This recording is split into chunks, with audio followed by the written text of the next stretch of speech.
Assalamualaikum warahmatullahi wabarakatuh. Perkenalkan, nama saya Anissa Fitri, NIM 04346608 UPBJJ Surabaya. Mata kuliah Keamanan Jaringan. Tugas tutorial 2. 1. Pengamanan jaringan, yaitu praktikum konfigurasi NAT overload. 2. Pengamanan jaringan, yaitu praktikum konfigurasi VPN seat to seat. Di sini saya akan mendemokan tugas 2 keamanan jaringan, praktikum 1 yaitu konfigurasi NAT overload menggunakan Cisco Packet Tracker. Di sini saya sudah menyiapkan sebuah project yang dimana didapat ada bahan praktikum modul 5. Saya di sini sedikit menambahkan keterangan IP address agar memudahkan proses konfigurasinya. Langkah pertama saya lakukan adalah menambahkan Ethernet pada setiap routernya dengan cara klik router, matikan terlebih dahulu routernya, masukkan switch 1 Ethernet ke dalam kotak kosong, kemudian nyalakan kembali routernya dan lakukan hal yang sama pada router kedua. Setelah itu menunggu hasil sampai kabel semua berwarna hijau. Merah artinya tidak tersambung, orange artinya sedang menyambungkan, dan hijau artinya tersambung. Kemudian langkah selanjutnya saya lakukan adalah tes PC1 atau PC2 ke web server dengan mengetikkan ping pada halaman web browser di PC1 atau PC2 yang menggunakan jaringan 192.168.30.1. Sebagai perwakilan saya akan mendemokan pada PC1. Pada PC1 pilih web browser, pada web server pilih command prompt, lanjut ke PC1 pada bagian URL ketikkan alamat IP dari web server yaitu 192.168.20.5, kemudian klik Go. Jika tampilan web browser muncul data dengan tulisan welcome web server, artinya PC1 sudah tersambung. Namun jika tampilan request timeout, artinya PC1 belum tersambung. Antara routernya belum dipasangkan Ethernet atau pengetimpan alamat IP yang salah. Kemudian pada bagian web server saya akan lakukan pengecekan dengan perintah netstat.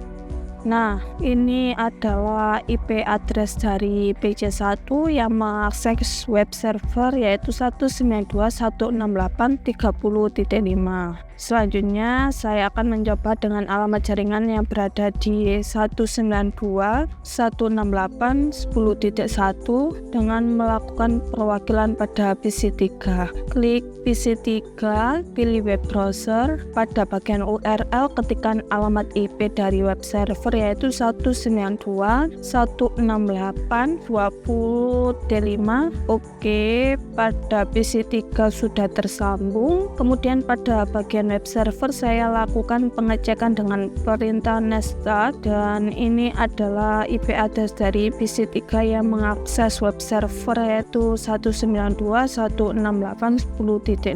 Selanjutnya percobaan ke FTP server. Pada PC1 pilih command prompt, pada VTP server pilih command prompt, kembali ke PC1 ketikkan VTP 192.168.20.10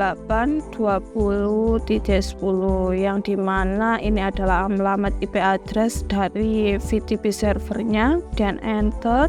Kemudian pada username ini saya isi Nani Safitri dengan password UT, enter. Jika muncul tulisan login in, artinya sudah berhasil login.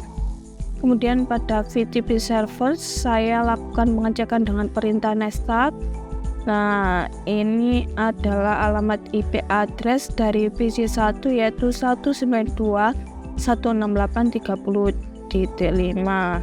Selanjutnya klik PC3, ketik VTP 192.168.20.10 yang mana ini adalah alamat IP address dari VTP servernya. Kemudian pada username saya isikan Nani Savitri dengan password UT, enter. Jika muncul tulisan logout, ini artinya sudah berhasil login.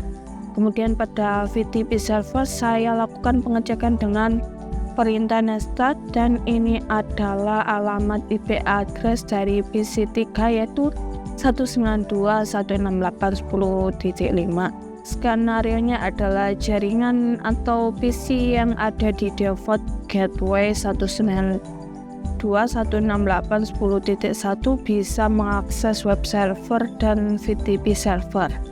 Namun web server dan VTP server ini tidak dapat mengenali alamat IP dari ketiga PC yang ada di default gateway 192.168.10.1 dengan melakukan konfigurasi pada router 1 yaitu sebagai berikut.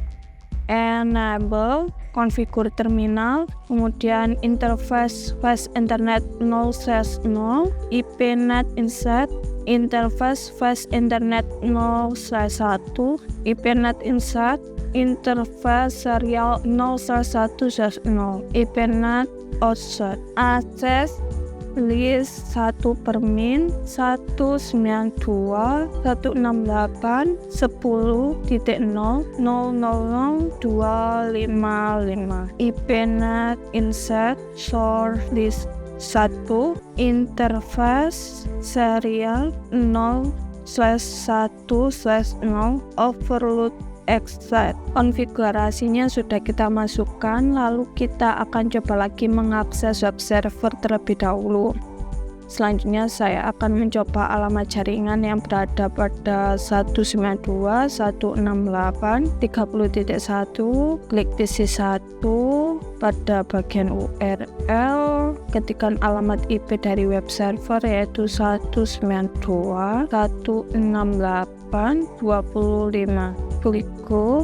Oke, sudah tersambung. Kemudian pada bagian web server saya lakukan pengecekan dengan perintah netstat, dan ini adalah IP address pada PC1 yang mengakses web server yaitu 192.168.30.5.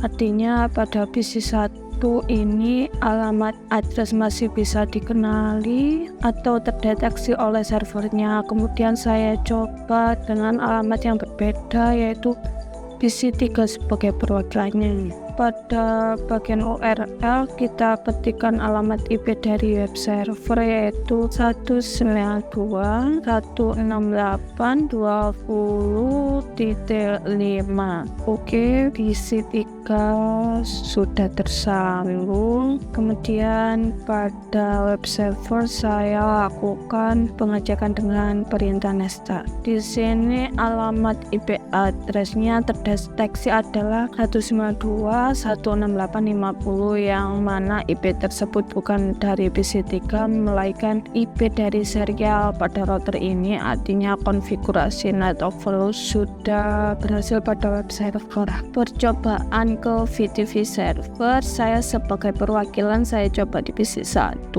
Ketikkan VT 192.168.20.10, yang mana ini adalah alamat IP address dari VTP servernya. Kemudian enter. Pada username saya isikan Nani Savitri dengan password UT, kemudian enter. Jika muncul tulisan logout, ini artinya sudah berhasil login. Kemudian pada VTP server saya lakukan pengecekan dengan perintah netstat, dan ini adalah alamat IP address pada PC1 yaitu 192.168.30.5. Pada PC1 ini alamat IP address masih bisa dikenali oleh servernya. Kemudian saya coba di PC3 dengan alamat IP 192.168.10.5 sebagai perwakilan. Ketik VTP 192.168.20.10, yang mana ini adalah alamat IP address dari VTP servernya. Enter. Kemudian pada username saya isi Nani Savitri dengan password UT, enter.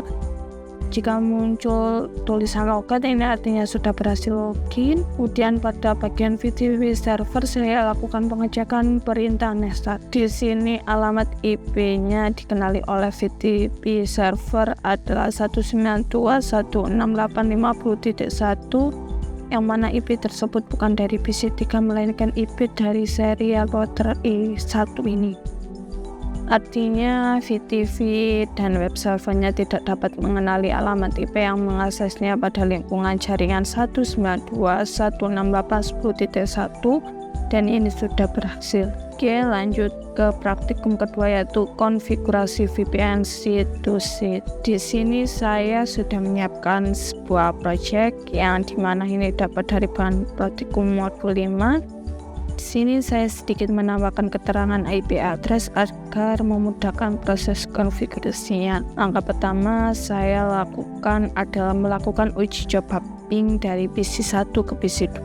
Langsung saja saya lakukan ping 192.168.20.10. Oke, muncul reply artinya sudah tersambung. Begitu sebaliknya, saya coba dari PC2 ke PC1, saya ketikkan ping 192.168.10.10. Oke, sudah tersambung. Selanjutnya saya akan langsung melakukan konfigurasi fitur-fitur keamanan pada router 1 dan router 2. Masuk ke CLI router 1, kita ketik enable, kemudian configure terminal. Pertama kita install dulu security key-nya, lisensi boot modul C2900 teknologi package, security key-nya, kemudian yes, kita copy running config, kemudian start config, selesai restart. Kemudian kita ketikkan access list 110 permin IP 192.168.10.0. Ini adalah IP pengirimnya 00255. Kemudian 192.168.20.0 yaitu IP tujuannya 0025. Kemudian masuk ke konfigurasi ISAC MP1, yaitu kita ketik crypto ISAC MP policy full encryption AS authentication pre-share group 2 exit crypto ISAC MP casesku address 172.16.20.2, yang mana alamat IP ini dari serial router 2. Lanjut ke konfigurasi ISAC MP base 2, yaitu crypto IPsec transform set VPN set ESP3 ESP SAKL HMAC crypto map VPN 10 IPsec ISET KMP description VPN connection to L2. Ini untuk koneksi router 2. Kemudian set BL 172.16.20.0, yang mana alamat IP dari serial router 2. Set transform set VPN set MAC address 1.0, kemudian exit. Lanjut konfigurasi interface outputnya. Interface serial 0 /3/0. Kemudian kita coba cek apakah ISAC MP sudah aktif. Crypto map VPN map. Oke, di sini ISAC MP-nya sudah aktif pada router pertama. Selanjutnya saya akan melakukan konfigurasi pada router kedua. Masuk ke CLI pada router 2, enable, kemudian configure terminal. Pertama kita install dulu security key-nya. Kita ketik lisensi boot module C2900 teknologi patchgate security key-nya, dan yes, and copy running config startup config reload.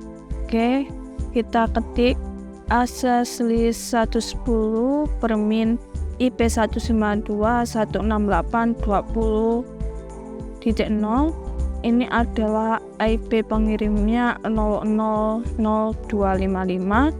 Kemudian kita ketik 192.168.10.0.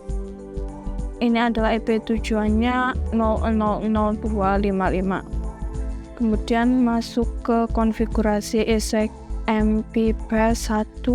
Kita ketik crypto ESXMP policy full encryption IS authentication preset crypto exit crypto ESXMP ke Cisco address 172.16.10.2 yang mana alamat IP dari serial router. Lanjut ke konfigurasi ESXMP2, kita ketik crypto IPsec transform set VPN set ESP 3 ESP SHA HMAC crypto VPN 10 IPsec ESXMP description VPN connection to R1 ini untuk koneksi router 1, kemudian set B 172.168.10.2 yang mana alamat IP dari serial router 1, kemudian set transform set VPN set match address 110x. Lanjut konfigurasi interface outputnya, kita ketik interface serial 0/3/0. Kemudian kita cek apakah ESXMP-nya sudah aktif. Kita ketik crypto map VPN. Oke, di sini ESXMP-nya sudah aktif pada router kedua. Sekarang kita coba tes mengirimkan paket email dari PC1 ke PC2 menggunakan ping. Oke, klik PC1, kemudian pilih command prompt, ketik ping 192.168.20.10. Jika muncul reply, artinya sudah tersambung. Selanjutnya kita coba cek router 1. Pilih CLI, ketik SH crypto IP SEC-SA. Nah, di sini sudah berhasil ya keterangan enkripsinya dan berhasil diamankan. Artinya dari PC1 ke PC2 sudah berhasil. Sekarang kita coba tes pengiriman paket email dari PC2 ke PC1. Klik PC2, pilih command prompt, ketik ping 192.168.10.10. Jika muncul reply artinya sudah tersambung ya. Selanjutnya kita coba cek router 2, pilih CLI, ketik SH crypto IPsec-SA. Oke, di sini sudah berhasil ya. Ada keterangan enkripsinya dan berhasil diamankan. Kalau misal gagal, di sininya akan tetap no. Artinya ada konfigurasi yang salah, mungkin dari kesalahan IP, pengetikan sintek dan sebagainya. Karena di sini tampil enkripsinya, artinya proses VPN seed to seed-nya sudah berhasil. Oke, itu praktikum dari tugas tutorial 2 keamanan jaringan. Pada praktikum kedua ini mungkin cukup seperti itu. Sekian, terima kasih.